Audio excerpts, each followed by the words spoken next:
행운이 깃들 거예요. 끝까지 들어주셔서 감사합니다.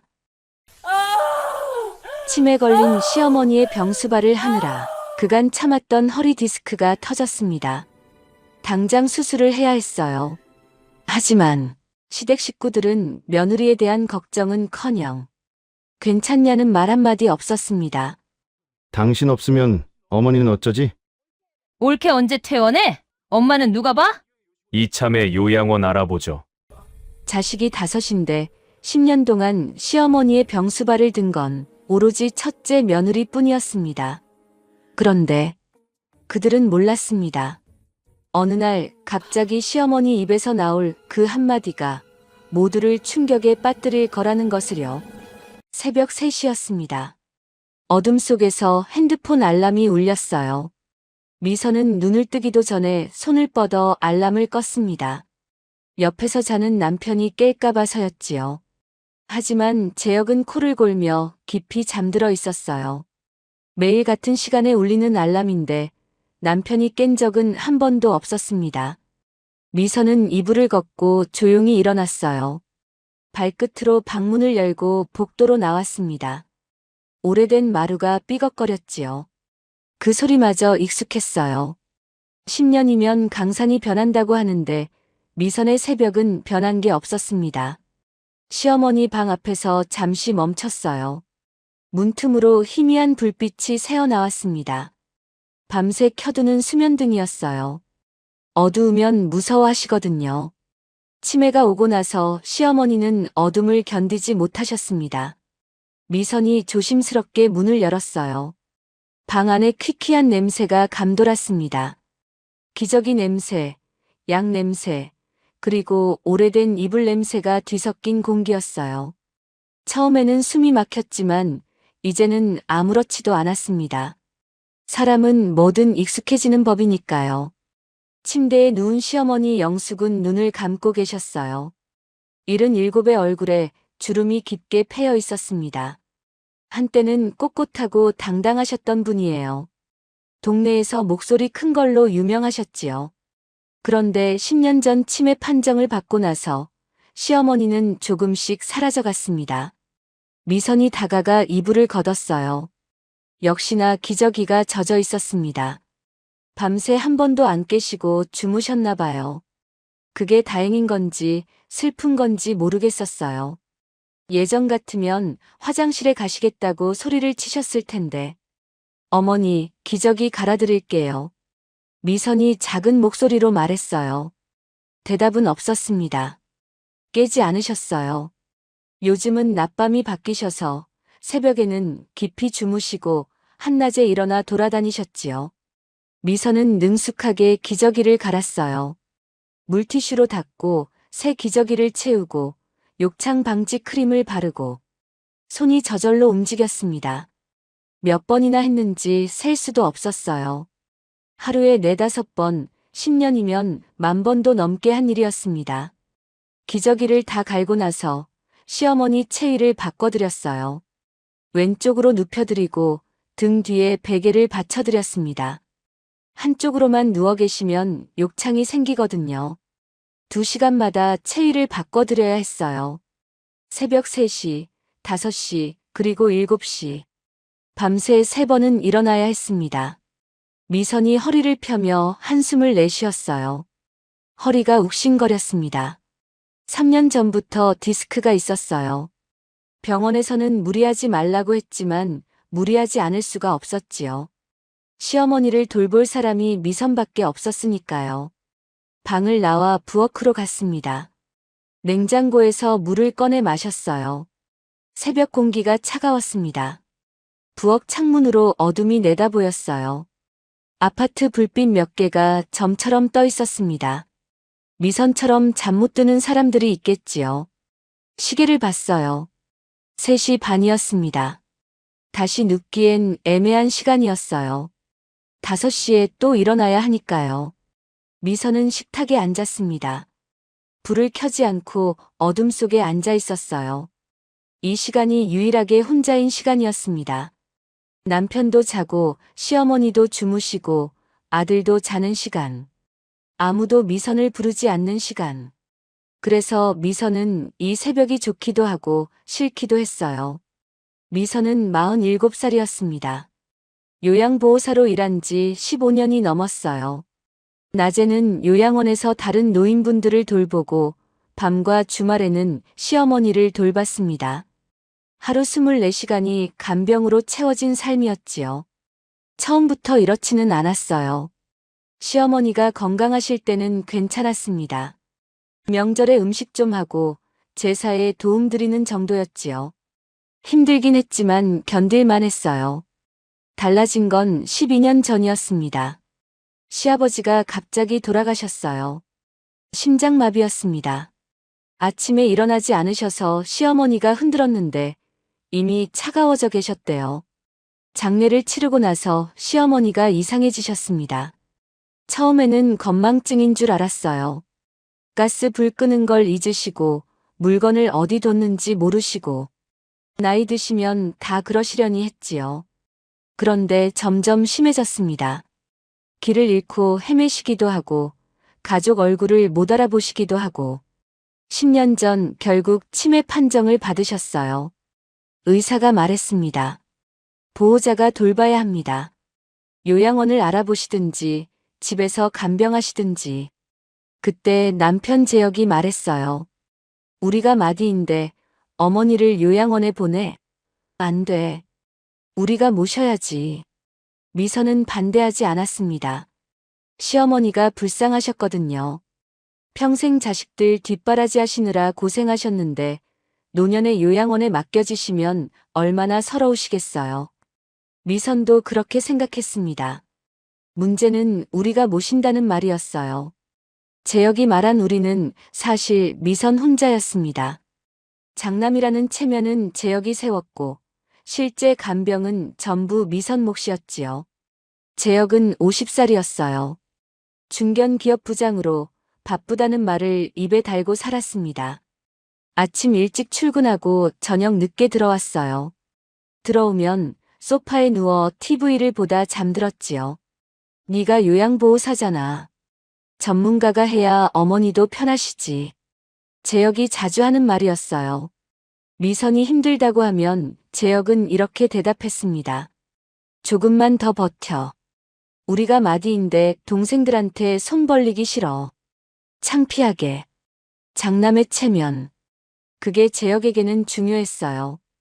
동생들에게 약한 모습을 보이기 싫어했습니다. 어머니를 잘 모시고 있다는 걸 보여주고 싶어 했지요. 그런데 정작 그 잘 모시는 일은 아내에게 다 떠넘겼습니다. 미선이 새벽에 일어나 기저귀를 갈 때 재혁은 코를 골았어요. 미선이 허리가 아파서 신음을 삼킬 때 재혁은 TV를 보고 있었지요. 미선이 울면서 일기를 쓸 때 재혁은 옆방에서 잠들어 있었습니다.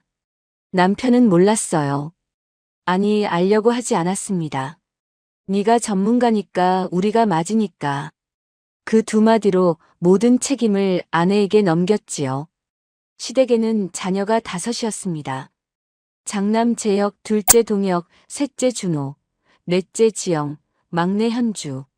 5명이나 되는 자녀가 있었지만 시어머니를 돌보는 건 미선뿐이었어요. 둘째 동혁은 부산에 살았습니다.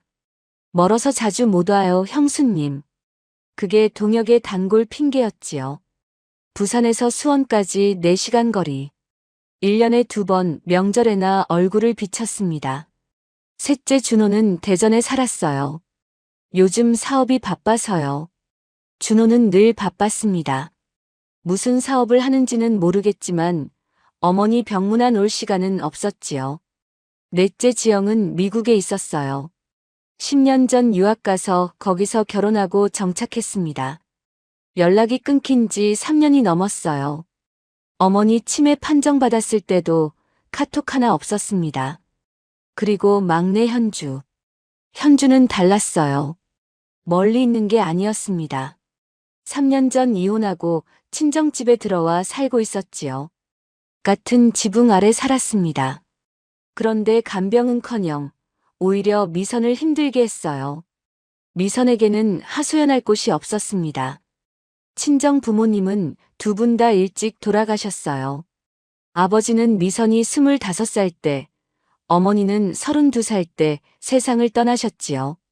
외동딸이라 형제도 없었습니다. 시집와서 제일 힘들 때 전화할 사람이 없었어요. 친구들은 다들 제 살기 바빴습니다. 처음 몇 년은 연락했지만 점점 뜸해졌지요. 간병하느라 약속을 자꾸 못 지키니까 친구들도 연락을 안 하게 됐어요. 그래서 미선은 일기를 썼습니다. 밤마다 시어머니가 주무시고 나면 미선은 방에 앉아 일기를 썼어요. 아무에게도 말 못하는 이야기들을 거기에 적었지요. 오늘도 어머니가 나를 못 알아보셨다. 누구야? 하고 물으셨다. 그래도 괜찮다. 내가 알아보면 되니까.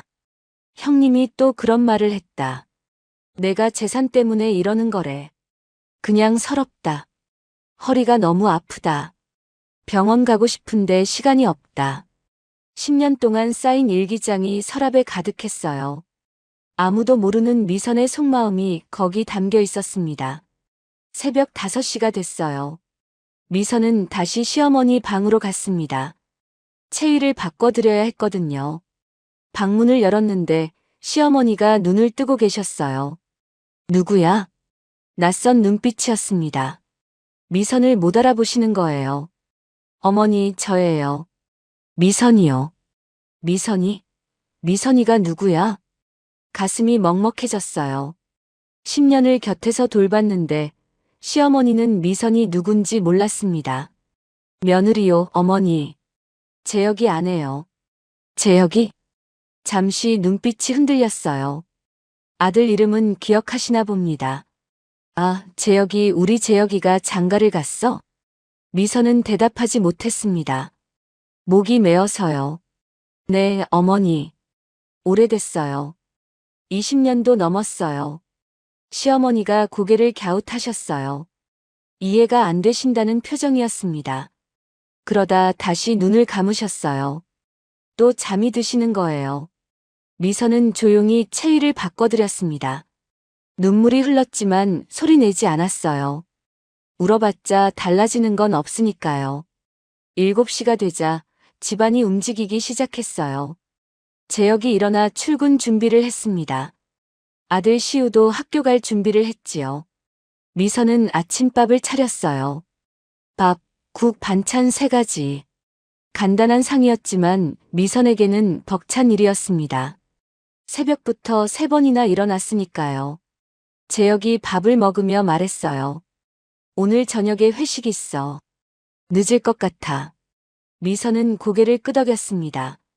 별로 기대도 안 했어요. 재혁이 저녁에 집에 일찍 들어온 적이 언제였는지 기억도 안 났습니다. 어머니 상태는 어때? 어젯밤에는 잘 주무셨어요.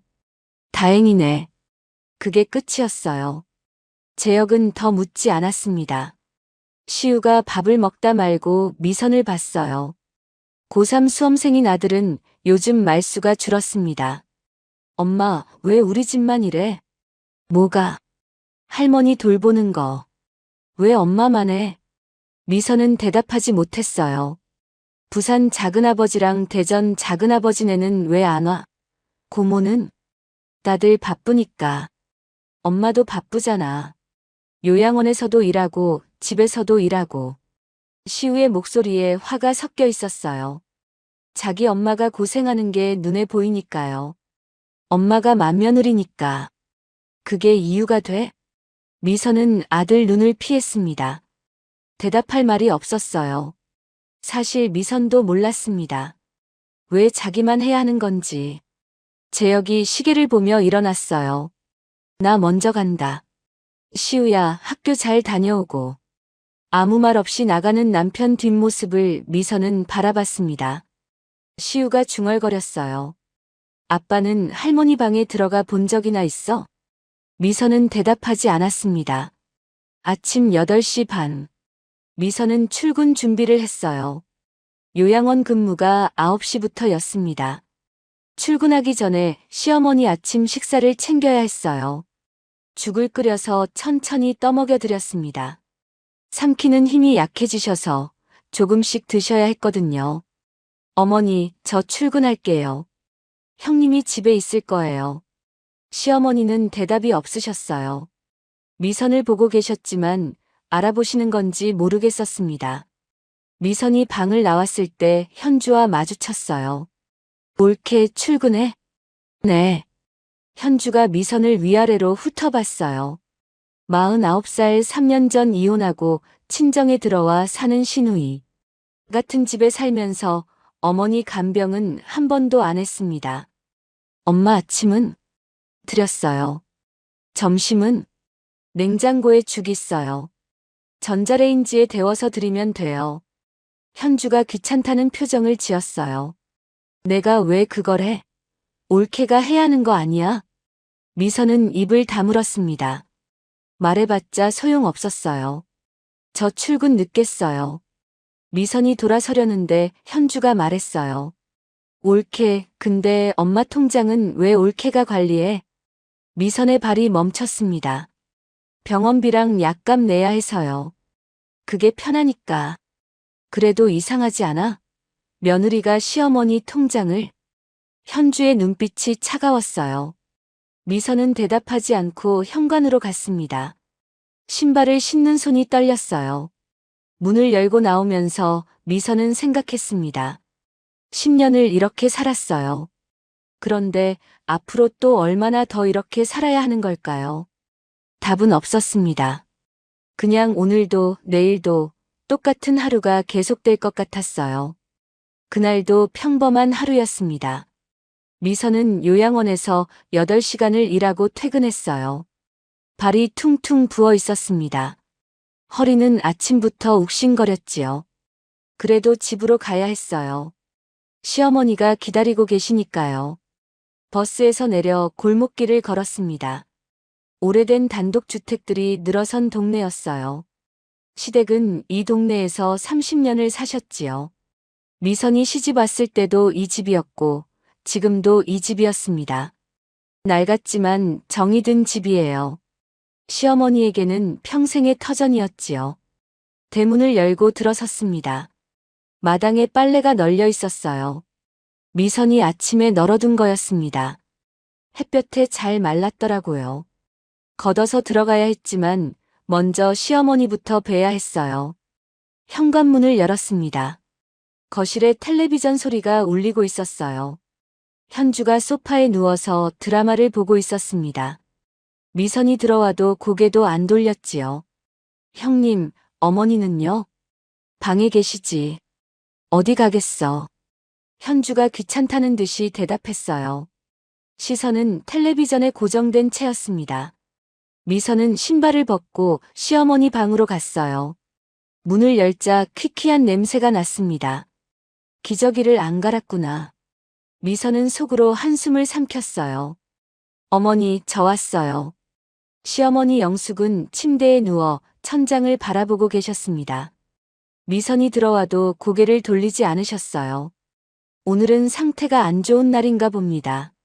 미선이 다가가 이불을 걷었어요. 역시나 기저귀가 젖어 있었습니다. 축축한 정도가 아니라 흠뻑 젖어 있었어요. 몇 시간이나 이렇게 계셨던 걸까요? 피부가 빨갛게 짓무르기 시작했습니다. 미선의 손이 떨렸어요. 형님!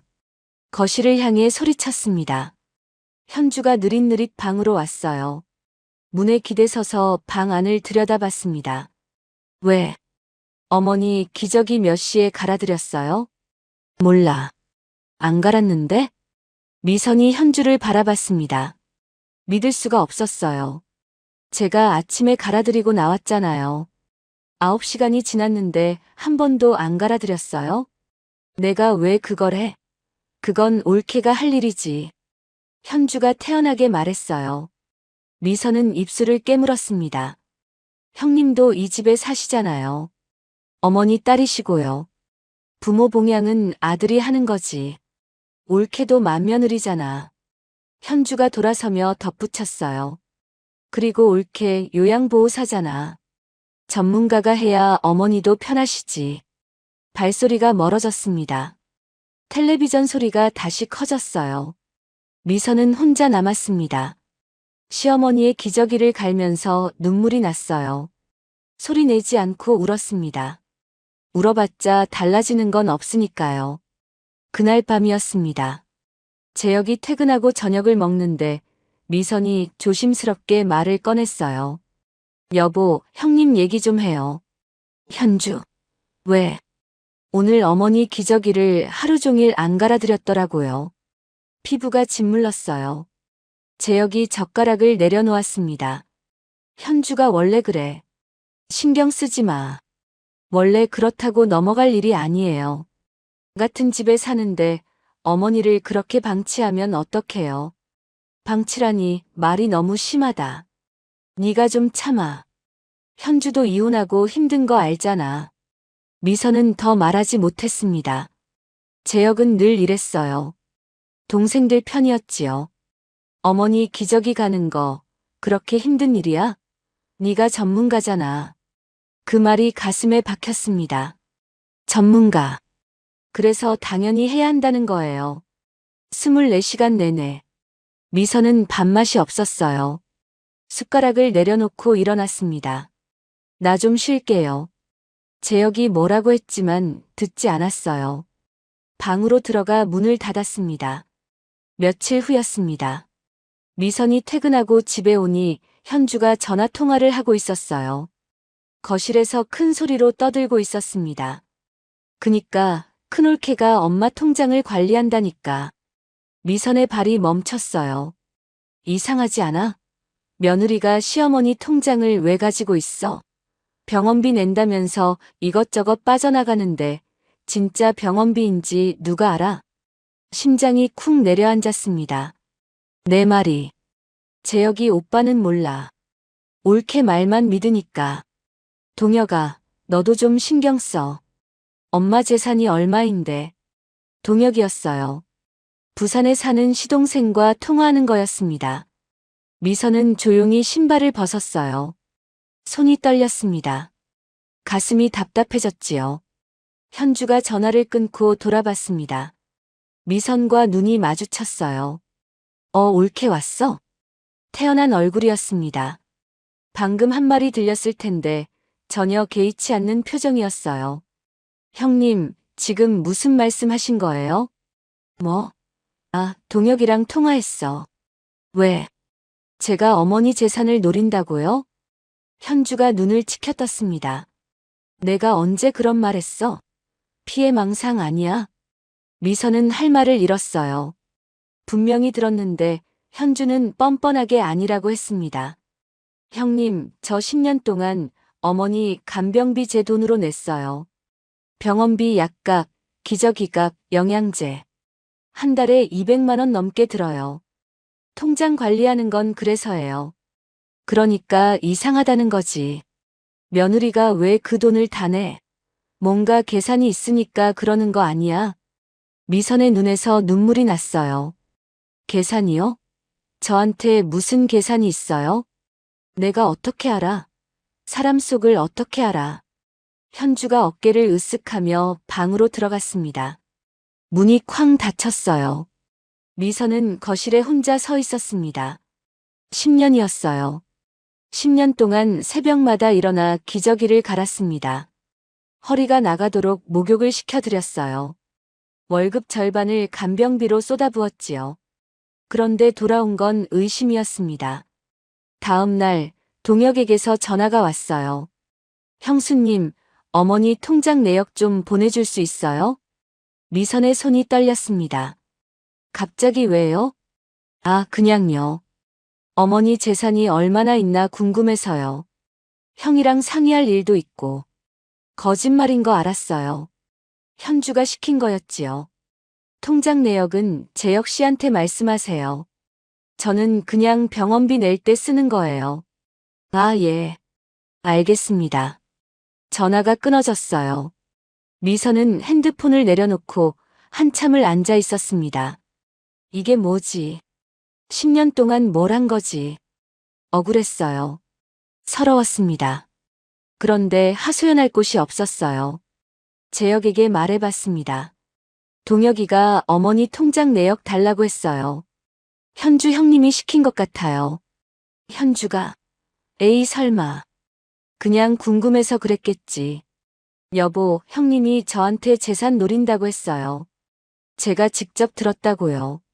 재혁이 한숨을 쉬었어요. 네가 예민한 거 아니야? 현주가 좀 입이 거칠긴 해도 그런 뜻은 아니었을 거야. 제가 예민한 거예요? 10년 동안 혼자 어머니 모시고 돈도 제가 내고 그런데 도둑 취급을 받는데 예민한 거예요? 미선의 목소리가 높아졌습니다. 처음이었어요. 재혁 앞에서 언성을 높인 건. 재혁이 당황한 표정을 지었어요. 알았어, 알았어. 내가 현주한테 말해볼게. 그러니까 좀 진정해. 그게 끝이었습니다. 재혁은 현주에게 말하지 않았어요. 적어도 미선이 아는 한 그랬습니다. 미선의 몸이 점점 안 좋아졌어요. 허리 통증이 심해졌습니다.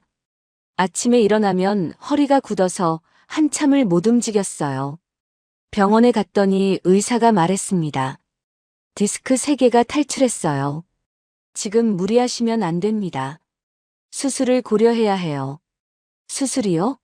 지금은 좀. 지금 안 하시면 더 나빠져요. 평생 허리 펴고 못 살 수도 있습니다. 미선은 대답하지 못했어요. 수술을 하면 최소 한 달은 누워 있어야 했습니다. 그 한 달 동안 어머니는 누가 돌봐요? 일단 약 먹으면서 지켜볼게요. 의사가 한숨을 쉬었어요. 포기한 환자를 보는 눈이었습니다. 집에 돌아와서 재혁에게 말했어요. 병원에서 수술하래요. 디스크가 심하대요. 수술? 지금? 네. 근데 어머니 때문에. 그러니까. 어머니 모실 사람이 없는데 수술을 어떻게 해?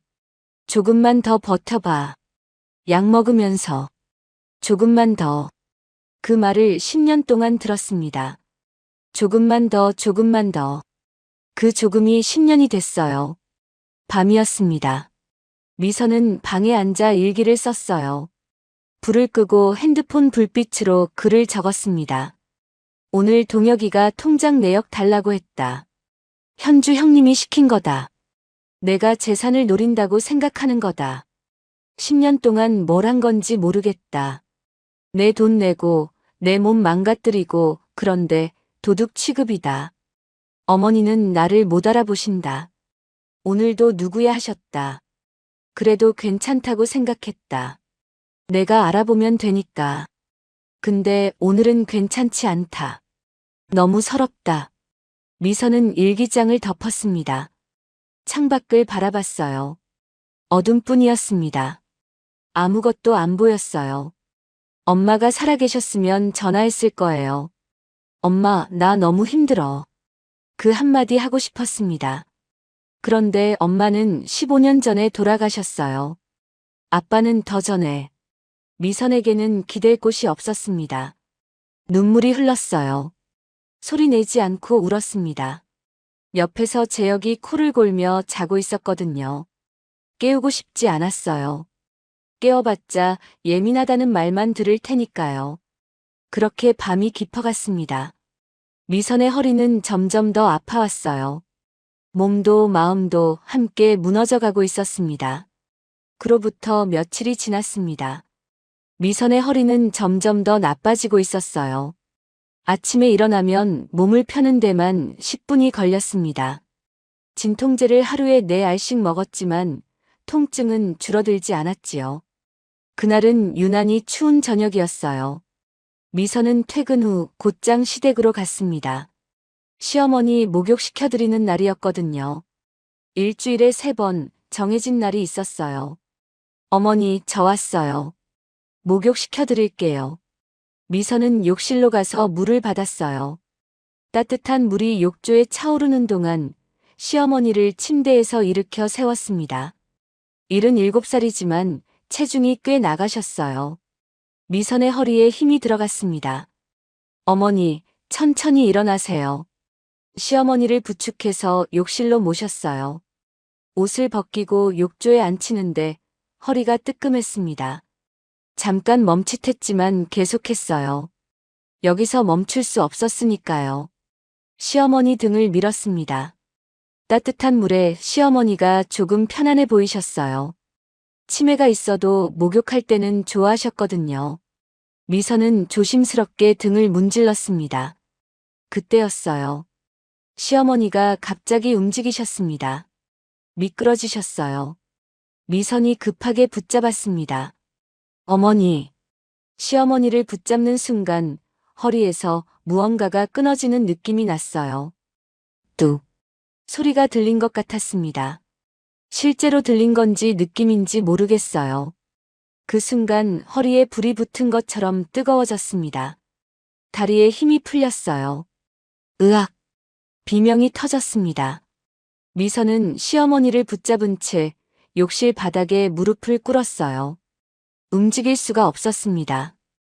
허리가 끊어진 것 같았어요. 누구야? 왜 그래? 시어머니가 두려운 눈으로 미선을 바라보셨습니다. 미선은 대답할 수 없었어요. 숨을 쉬는 것조차 힘들었습니다. 형님, 형님. 미선이 소리쳤어요. 목이 터질 것 같았습니다. 거실에서 발소리가 들렸어요. 현주가 욕실 문 앞에 나타났습니다. 왜? 무슨 일이야? 허리가 못 움직이겠어요. 119 불러주세요. 현주가 욕실 안을 들여다봤어요. 시어머니는 욕조에 앉아 계시고 미선은 바닥에 무릎 꿇고 있었습니다. 얼굴이 새하얗게 질려 있었지요. 진짜? 그렇게 심해? 네, 제발. 현주가 핸드폰을 꺼냈습니다. 119에 전화하는 동안에도 미선은 시어머니 손을 놓지 못했어요. 놓으면 시어머니가 미끄러지실 것 같았거든요. 어머니, 조금만 기다리세요. 미선의 눈에서 눈물이 흘렀습니다. 아픔 때문인지 서러움 때문인지 모르겠었어요. 구급대원들이 도착했을 때 미선은 여전히 욕실 바닥에 있었습니다. 시어머니를 먼저 욕조에서 꺼내 침대로 옮겼어요. 현주가 옆에서 지켜보고 있었지요. 그 다음 구급대원들이 미선에게 왔습니다. 움직일 수 있으세요? 아니요, 허리가. 들것에 실렸습니다. 천장이 지나가고 복도가 지나가고 현관이 지나갔어요. 구급차에 실리는 동안 미선은 생각했습니다. 어머니는 누가 보시지? 그 생각이 가장 먼저였어요. 본인이 들것에 실려가면서도 형님, 어머니 부탁해요. 미선이 현주에게 말했습니다. 현주는 고개만 끄덕였어요. 표정은 알 수 없었습니다. 구급차 문이 닫혔어요. 사이렌이 울리고 차가 출발했습니다. 미선은 천장을 바라봤어요. 형광등 불빛이 눈을 찔렀습니다. 허리에서 불이 나는 것 같았어요. 병원에 도착해서 검사를 받았습니다. 엑스레이, MRI. 검사가 끝나고 의사가 왔어요. 표정이 어두웠습니다. 보호자분 계세요? 저 혼자 왔어요. 연락할 분 없으세요? 상태가 심각합니다. 미선은 핸드폰을 꺼냈어요. 재혁에게 전화했습니다. 3번 만에 받았어요. 왜? 나 회의 중인데. 여보, 나 병원이에요. 병원? 왜? 어머니? 아니, 나 허리가. 뭐? 잠깐만. 전화기 너머로 웅성거리는 소리가 들렸어요. 재혁이 회의실을 나가는 것 같았습니다. 무슨 일이야? 허리가 왜? 목욕시켜드리다가 쓰러졌어. 지금 응급실이야. 재혁이 잠시 말이 없었어요. 알았어. 지금 갈게. 어느 병원이야? 병원 이름을 말하고 전화를 끊었습니다. 미선은 천장을 바라봤어요. 눈물이 흘렀습니다. 의사가 다시 왔습니다. 손에 MRI 사진을 들고 있었어요. 미선 침대 옆에 서서 사진을 보여줬습니다. 허리 디스크 파열입니다. 여기 보이시죠? 디스크 3개가 터졌어요. 미선은 사진을 봤지만 뭐가 뭔지 모르겠었어요. 그냥 아프다는 것만 알았습니다. 수술해야 합니다. 빨리요. 수술이요? 네. 지금 신경이 심하게 눌려 있어요. 이대로 두면. 의사가 잠시 말을 멈췄어요. 평생 못 걸을 수도 있습니다. 미선의 머릿속이 하얘졌습니다. 못 걸어요? 수술하면 회복 가능성이 있어요. 하지만 시간이 중요합니다. 빨리 결정하셔야 해요. 의사가 나가고 미선은 혼자 남았습니다. 평생 못 걸을 수도 있다. 그 말이 머릿속에서 맴돌았어요. 나는 어떡하지? 그리고 바로 다음 생각이 들었습니다. 어머니는 누가 보시지? 본인이 못 걸을 수도 있다는데 가장 먼저 떠오른 생각이 시어머니 걱정이었어요. 웃기지도 않았습니다. 재혁이 도착한 건 1시간 후였습니다. 응급실 커튼을 열고 들어왔어요. 미선을 보더니 얼굴이 굳었습니다. 뭐래? 의사가 디스크가 터졌대요. 수술해야 한대요. 수술? 언제? 빨리 해야 한대요. 안 그러면. 미선은 말을 잇지 못했어요. 재혁이 침대 옆에 섰습니다. 안 그러면 뭐? 못 걸을 수도 있대요. 재혁의 표정이 변했어요. 당황한 것 같았습니다. 뭐? 그렇게 심해? 미선은 대답하지 않았어요. 눈물만 흘렀습니다. 그때 재혁 핸드폰이 울렸어요. 화면을 보더니 받았습니다. 응, 현주야. 응. 병원이야. 응. 그래, 심하대. 전화를 끊고 재혁이 말했어요. 현주가 뭐라는지 알아? 뭐래요? 올케 언제 퇴원하냐고. 어머니 누가 보냐고. 미선은 웃음이 나왔어요. 웃긴 게 아니라 어이가 없어서요. 그것만 물어봤어요? 응. 제 걱정은요? 괜찮으냐는 말은요? 재혁이 대답하지 않았어요. 그게 대답이었습니다. 미선은 고개를 돌렸어요. 천장을 바라봤습니다. 현주는 미선이 못 걸을 수도 있다는데 시어머니 걱정만 했어요. 본인이 3년 동안 같은 집에 살면서 기저귀 한 번 안 갈아드리면서요. 수술하면 얼마나 걸려? 재혁이 물었어요. 몰라요. 의사한테 물어봐요. 회복은? 언제쯤 움직일 수 있어? 그것도 몰라요. 재혁이 한숨을 쉬었습니다. 어머니 어떡하지? 당신 없으면. 미선은 귀를 의심했어요. 지금 그게 중요해요? 중요하지. 어머니 누가 봐? 저 지금 못 걸을 수도 있다는데요. 그게 먼저 아니에요? 재혁이 멈칫했어요. 뭔가 잘못 말했다는 걸 깨달은 표정이었습니다. 아, 그래. 미안. 그런 뜻이 아니라. 미선은 더 듣고 싶지 않았어요. 고개를 돌렸습니다. 10년이었습니다. 10년 동안 어머니를 모셨어요. 그런데 정작 자기가 쓰러지니까 남편이 가장 먼저 한 말이 어머니 어떡하지였습니다. 밤이 깊었어요. 재혁은 수술 동의서에 사인하고 집에 갔습니다. 내일 출근해야 한다고요. 미선은 혼자 병원 침대에 누워 있었어요. 핸드폰에 카톡 알림이 떴습니다. 형제들 단톡방이었어요. 현주가 올린 메시지였습니다. 큰올케 입원했어. 허리 수술한대. 한동안 못 움직인대. 동혁이 답했어요. 그럼 어머니는요? 현주가 답했습니다. 그러니까 요양원 알아봐야 하는 거 아니야? 이참에 재산 정리도 하고. 미선은 화면을 바라봤어요. 이참에. 그 단어가 눈에 박혔습니다.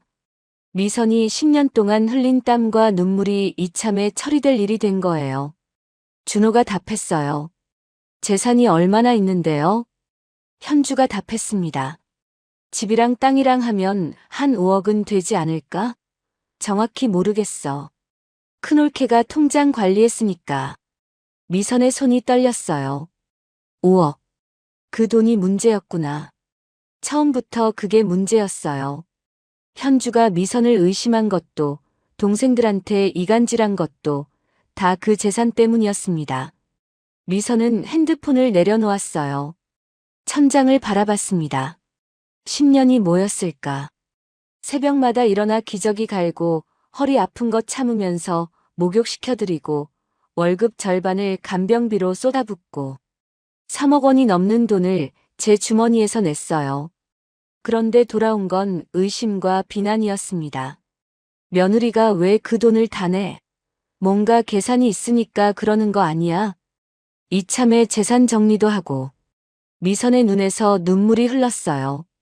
엄마. 돌아가신 친정 엄마를 불렀습니다. 나 어떡해요? 이제 어떡해요? 대답은 없었어요. 당연히 없었지요. 엄마는 15년 전에 돌아가셨으니까요. 미선은 베개에 얼굴을 묻고 울었습니다. 소리 내지 않고 울었어요. 옆 침대에 환자가 있었거든요. 폐를 끼치고 싶지 않았습니다. 남한테 폐 안 끼치려고 평생을 살았어요. 그런데 왜 이렇게 됐을까요? 다음 날 아침이었습니다.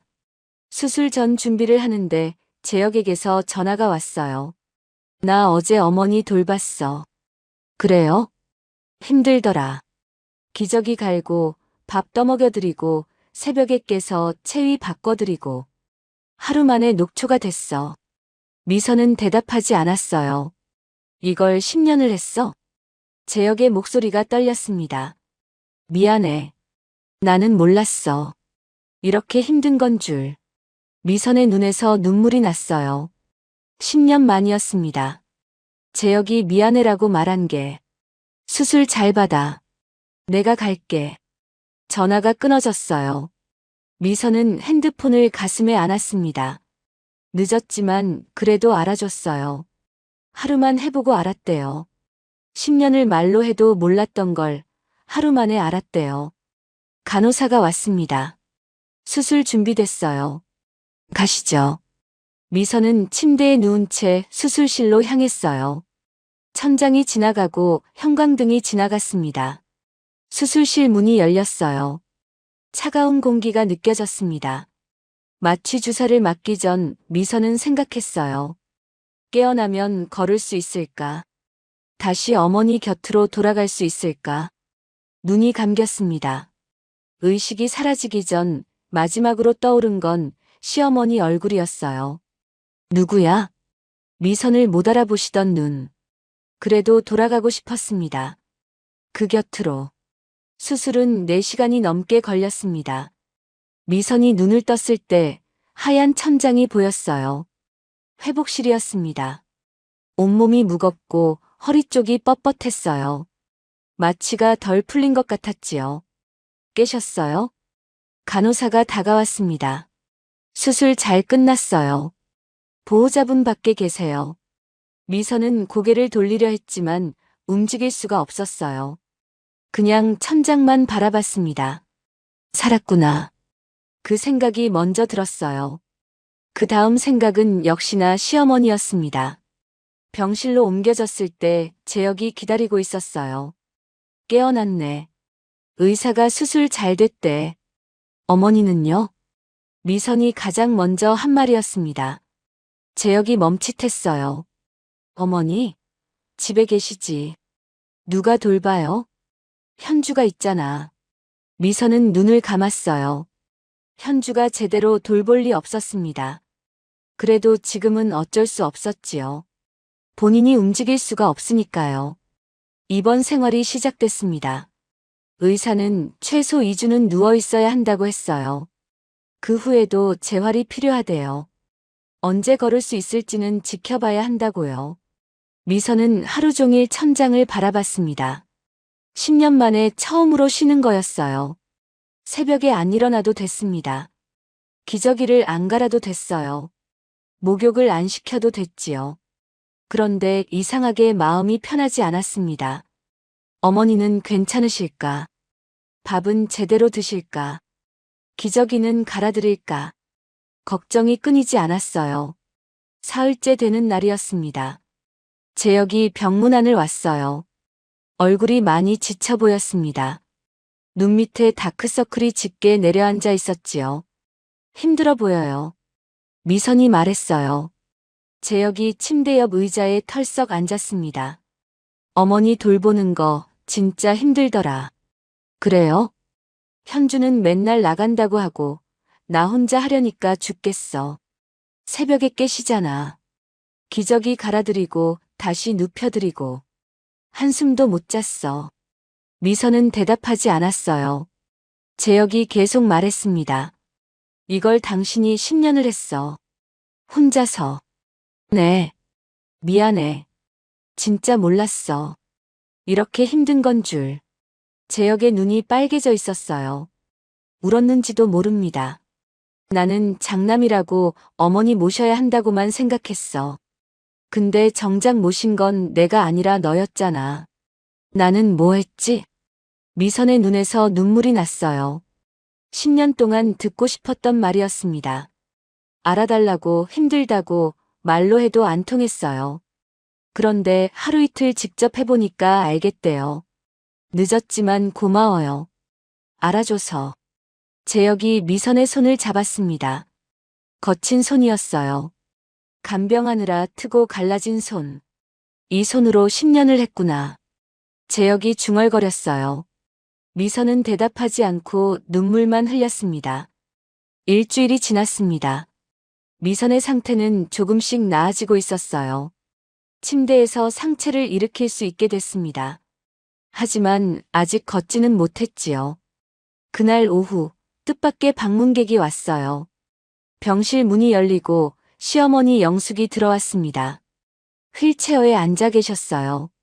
재혁이 뒤에서 휠체어를 밀고 있었습니다. 미선은 깜짝 놀랐어요.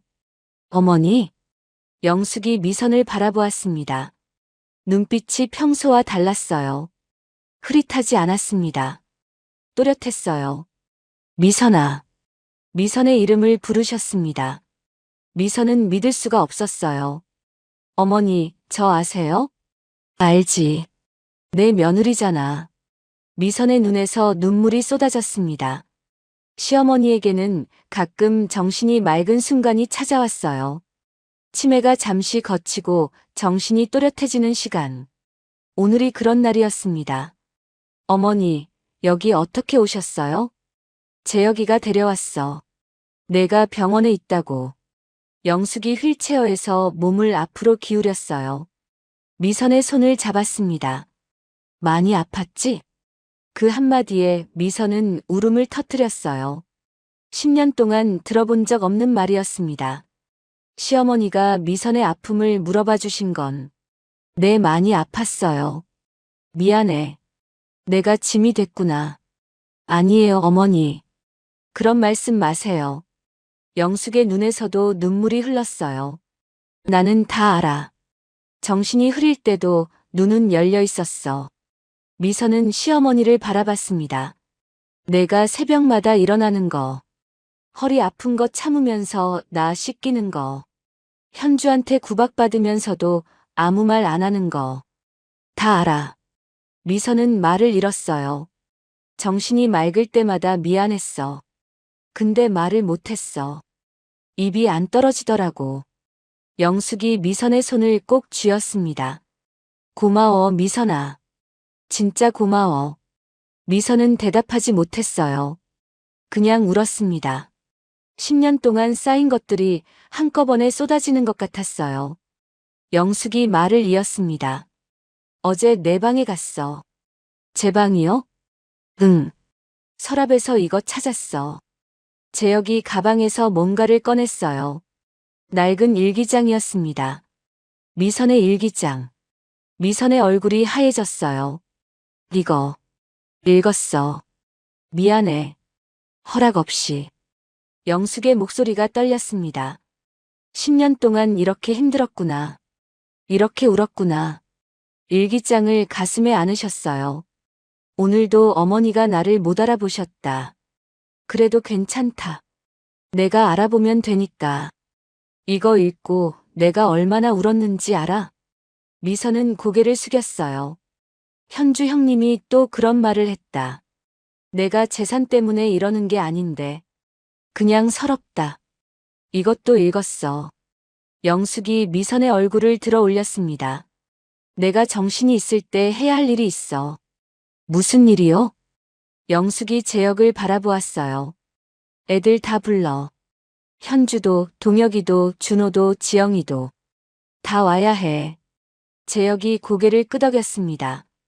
알겠어요, 어머니. 3일 후였습니다. 미선의 병실에 가족들이 모였어요. 재혁, 현주, 동혁, 준호.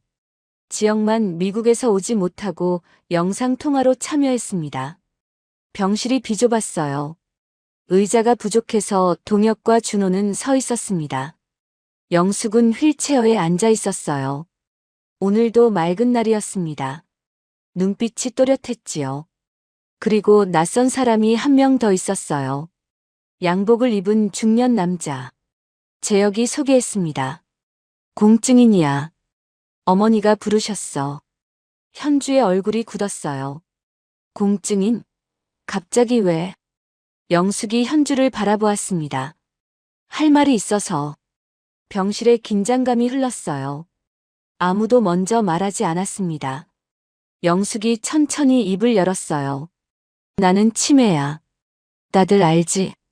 아무도 대답하지 않았습니다. 정신이 흐릴 때가 많아. 사람도 못 알아보고 말도 헛소리하고. 근데 오늘은 멀쩡해. 내가 뭘 하는지 알아. 영숙이 가족들을 둘러보았어요. 재혁, 현주, 동혁, 준호, 화면 속의 지영. 10년 동안 다 보고 있었어. 현주가 몸을 움찔했습니다. 누가 내 곁을 지켰는지, 누가 도망쳤는지, 누가 이간질했는지. 영숙의 눈이 현주에게 멈췄어요. 내 정신이 흐릴 때도 내 눈은 열려 있었어. 현주의 얼굴이 빨개졌습니다. 엄마, 무슨 말이야? 나는 조용히 해. 영숙의 목소리가 날카로웠어요. 현주가 입을 다물었습니다. 3년 동안 이 집에 살면서 내 기저귀 한 번 갈았어? 밥 한 번 떠줬어? 현주가 대답하지 못했어요. 그러면서 미선이한테 뭐라고 했어? 재산 노린다고? 도둑이라고? 그건 아직 안 끝났어. 영숙이 동혁과 준호를 바라보았습니다. 너희들은 부산이 멀어. 대전이 멀어. 1년에 2번 얼굴 비추면 끝이야. 동혁과 준호가 고개를 숙였어요. 어머니, 죄송합니다. 지영이, 너도 들어. 화면 속의 지영이 고개를 숙였습니다. 미국이 바쁘면 전화라도 해야지. 3년 동안 연락 한 번 없었어. 지영의 눈이 빨개졌어요. 죄송해요, 엄마. 영숙이 한숨을 쉬었습니다. 내 자식이 5이야. 근데 10년 동안 내 곁을 지킨 건 며느리 하나였어. 미선을 바라보셨어요. 미선이가 없었으면 나는 진작에 요양원 갔어. 아니, 죽었을지도 몰라. 병실이 조용해졌습니다. 영숙이 공증인에게 고개를 끄덕였어요. 공증인이 서류를 꺼냈습니다. 유언장이었어요. 읽으세요. 공증인이 서류를 펼쳤습니다. 유언장. 본인 김영숙은 맑은 정신으로 다음과 같이 유언합니다. 현주의 얼굴이 창백해졌어요. 본인 소유의 전 재산 수원시 소재 주택 및 토지, 예금 전액을 첫째 며느리 박미선에게 상속합니다. 병실이 얼어붙었습니다. 현주가 벌떡 일어났어요. 뭐? 엄마, 이게 무슨 소리야? 며느리한테 재산을 줘. 영숙이 딸을 똑바로 바라보았습니다. 왜? 불만 있어? 당연히 불만 있지. 우리가 피부치야. 며느리가 뭔데? 피부치가 10년 동안 뭘 했는데? 현주가 말을 잇지 못했어요. 미선이가 10년 동안 쓴 돈이 3억이야. 자기 월급에서. 그거 누가 갚을 거야? 그래도 재산은. 닥쳐, 현주야. 영숙의 목소리가 떨렸어요. 네가 10년 동안 한 게 뭐야? 옳게 뒷담화하고 동생들한테 이간질하고 재산 걱정하고. 그게 딸이야? 현주의 눈에서 눈물이 흘렀어요. 하지만 영숙은 멈추지 않았습니다. 피부치라고 다 가족이 아니야. 10년을 곁에 있어준 사람이 진짜 가족이야. 영숙이 미선을 바라보았어요. 미선아, 고마워. 내 며느리 해줘서. 미선은 대답하지 못했어요. 눈물만 흘렀습니다. 현주가 분노에 떨며 소리쳤어요. 이거 무효야. 엄마 치매잖아. 법적으로 안 돼. 공증인이 말했습니다. 오늘 김영숙님의 정신 상태를 확인했습니다. 유언 능력이 있다고 판단됩니다. 녹화도 했고요. 현주가 할 말을 잃었어요. 영숙이 조용히 말했습니다. 현주야, 나는 내 엄마야. 내가 힘든 거 알아. 이혼하고 갈 데 없어서 친정 온 거 알아. 엄마. 근데 그렇다고 미선이한테 그러면 안 되지. 너보다 더 힘들게 살았어, 그 애는. 현주가 고개를 숙였어요. 나는 오래 못 살아. 정신도 점점 더 흐려질 거야. 그래서 맑을 때 이거 해두는 거야. 영숙이 자녀들을 둘러보았습니다. 내 자식들아, 부끄러운 줄 알아라. 그리고 미선이한테 잘해. 내가 없어도. 재혁이 무릎을 꿇었어요. 어머니, 죄송합니다. 동혁과 준호도 고개를 숙였습니다. 현주만 서 있었어요. 떨리는 입술로 뭔가 말하려다 결국 문을 열고 나가버렸습니다. 병실이 조용해졌어요. 영숙이 미선의 손을 잡았습니다. 미안해. 이것밖에 못해줘서. 미선이 고개를 저었어요. 아니에요, 어머니. 이것만으로도 충분해요. 창밖으로 햇살이 들어오고 있었습니다. 오랜만에 따뜻한 빛이었어요. 6개월이 지났습니다. 봄이 왔어요. 시댁 마당에 심어둔 목련이 하얗게 피었습니다. 영숙이 좋아하던 꽃이었지요. 미선은 마당에 서서 목련을 바라봤어요. 허리는 많이 나아졌습니다. 수술 후 재활 치료를 꾸준히 받았거든요. 이제 걷는데 지장이 없었어요. 다만 오래 서 있으면 여전히 욱신거렸지요. 집안에서 재혁의 목소리가 들렸습니다. 미선아, 들어와. 밥 먹자. 미선은 목련을 한 번 더 바라보고 안으로 들어갔어요. 식탁에 밥이 차려져 있었습니다. 재혁이 직접 한 거였어요. 된장찌개, 계란말이, 나물 반찬. 거창하진 않았지만 정성이 느껴졌습니다. 맛있겠다. 맛은 모르겠고 일단 먹어봐. 미선이 된장찌개를 떠먹었어요. 좀 짰습니다. 하지만 웃으면서 말했지요. 맛있어요. 거짓말하지 마. 짜지. 조금. 두 사람이 마주보며 웃었어요. 6개월 전에는 상상도 못했던 풍경이었습니다. 재혁이 밥을 하고 미선이 앉아서 기다리는 거. 작은 변화였지만 미선에게는 큰 의미였어요. 동혁이 주말에 온대. 진짜요? 응. 어머니 산소 가자고. 준호도 온대. 미선은 고개를 끄덕였어요. 시어머니는 2달 전에 돌아가셨습니다. 평화로운 임종이었어요. 마지막까지 미선이 손을 잡고 있었지요. 눈을 감기 직전 영숙이 희미하게 웃었습니다. 미선아, 고마워. 그게 마지막 말이었어요. 장례식장에는 많은 사람이 왔습니다. 재혁, 동혁, 준호, 지영. 지영은 미국에서 급하게 날아왔어요. 3년 만에 보는 얼굴이었습니다. 현주도 왔어요. 구석에 서서 관을 바라봤습니다. 울었는지 눈이 부어 있었어요. 미선에게 다가와 말했지요. 옳게 미안해. 그동안. 미선은 대답하지 않았어요. 그냥 고개만 끄덕였습니다. 용서한 건지 아닌지 자신도 몰랐어요. 하지만 더 이상 미워하고 싶지 않았습니다. 그러기엔 너무 지쳤거든요. 장례가 끝나고 가족들이 모였습니다. 재혁이 먼저 말했어요. 앞으로 명절이든 제사든 돌아가면서 하자. 미선이한테 다 떠넘기는 일 없다. 동혁이 고개를 끄덕였습니다. 형 말이 맞아요. 형수님한테 너무 기댔어요. 죄송합니다. 준호도 말했어요. 저도요.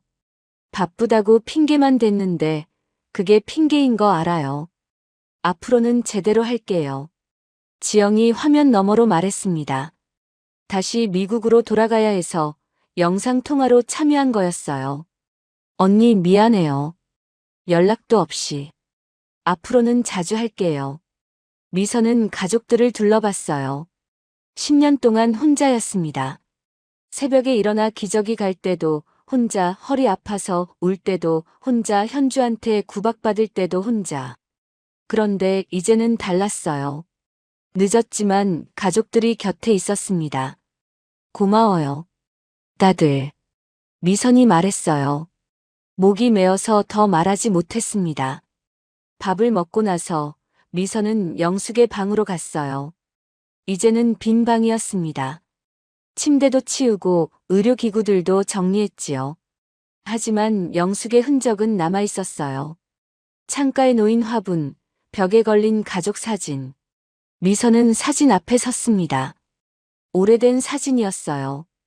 영숙이 젊었을 때 찍은 거였지요. 아이 5을 데리고 활짝 웃고 있었습니다. 건강하고 당당하고 행복해 보였어요. 어머니. 미선이 작게 불렀습니다. 편히 쉬세요. 저는 괜찮아요.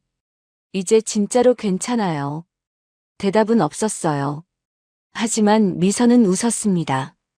영숙이 어딘가에서 듣고 있을 것 같았거든요. 방을 나와 거실로 갔어요. 재혁이 설거지를 하고 있었습니다.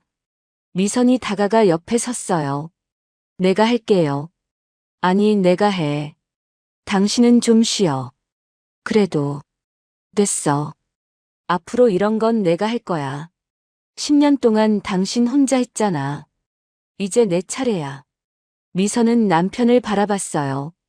예전의 재혁이 아니었습니다. 어머니를 직접 돌보고 나서 달라졌어요. 늦었지만 변하긴 했습니다. 고마워요. 고마울 거 없어. 당연한 건데. 당연하다는 말. 그 말이 이렇게 따뜻하게 들릴 줄 몰랐어요. 주말이었습니다.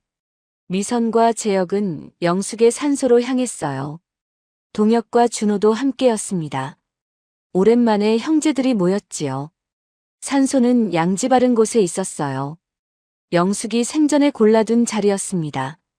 미선이 꽃을 놓았어요. 흰 국화였습니다. 어머니, 저희 왔어요. 재혁이 절을 했어요. 동혁과 준호도 차례로 절했습니다. 미선은 산소 앞에 앉았어요. 비석을 바라봤습니다. 김영숙이라는 이름이 새겨져 있었지요. 어머니. 미선이 작게 말했어요. 저 요즘 잘 지내요. 허리도 많이 나아졌고요. 재혁 씨가 잘해줘요. 밥도 해주고 설거지도 하고. 웃음이 났어요. 10년 동안 힘들었어요. 솔직히. 그만두고 싶을 때도 많았고요. 근데 어머니 곁에 있었던 거 후회 안 해요. 목이 메었습니다. 마지막에 제 손 잡아주셔서 고마워요. 제 이름 불러주셔서 고마워요. 그 말 한마디에 10년이 다 괜찮아졌어요. 눈물이 흘렀어요. 편히 쉬세요, 어머니. 저도 이제 제 자리 찾을게요. 바람이 불었습니다. 나뭇잎이 살랑거렸어요. 마치 영숙이 대답하는 것 같았습니다. 미선은 자리에서 일어났어요. 재혁이 다가와 손을 잡았습니다. 됐어? 네. 두 사람이 나란히 산을 내려왔어요. 동혁과 준호가 뒤따랐습니다. 집으로 돌아오는 차 안이었습니다. 재혁이 운전하고 있었어요. 미선은 조수석에 앉아 창밖을 바라봤습니다. 봄 햇살이 눈부셨어요. 뭐 생각해? 재혁이 물었어요. 그냥요. 많은 생각이요. 무슨 생각? 미선은 잠시 망설이다 입을 열었어요. 10년 전에는 몰랐어요. 이렇게 힘들 줄. 이렇게 오래 걸릴 줄. 재혁이 아무 말 없이 들었습니다. 근데 이제는 알 것 같아요. 왜 버텼는지. 왜? 어머니가 계셨으니까요. 힘들어도 서러워도 어머니 곁에 있고 싶었어요. 그게 제 자리였으니까. 재혁이 미선의 손을 잡았어요. 한 손으로 운전하면서. 앞으로는 내가 당신 곁에 있을게. 당신 지켜줄게. 미선은 대답 대신 웃었어요. 창밖으로 벚꽃이 흩날리고 있었습니다. 분홍빛 꽃잎이 바람에 날렸어요. 봄이 한창이었습니다. 그날 저녁 미선은 오래된 일기장을 꺼냈어요. 10년 동안 써온 일기. 서러울 때마다 힘들 때마다 꺼내 쓰던 일기장. 마지막 장을 펼쳤습니다. 펜을 들고 천천히 적었어요. 오늘 어머니 산소에 다녀왔다. 날씨가 좋았다. 재혁 씨가 손을 잡아줬다. 10년이 끝났다. 힘들었다. 울었다. 포기하고 싶었다. 근데 후회는 없다. 어머니 곁에 있어서 좋았다. 마지막에 고맙다는 말 들어서 좋았다. 이제 새로 시작이다. 무섭기도 하고 설레기도 하다. 마지막 줄을 적었습니다. 괜찮다. 이제 진짜로 괜찮다. 미선은 일기장을 덮었어요.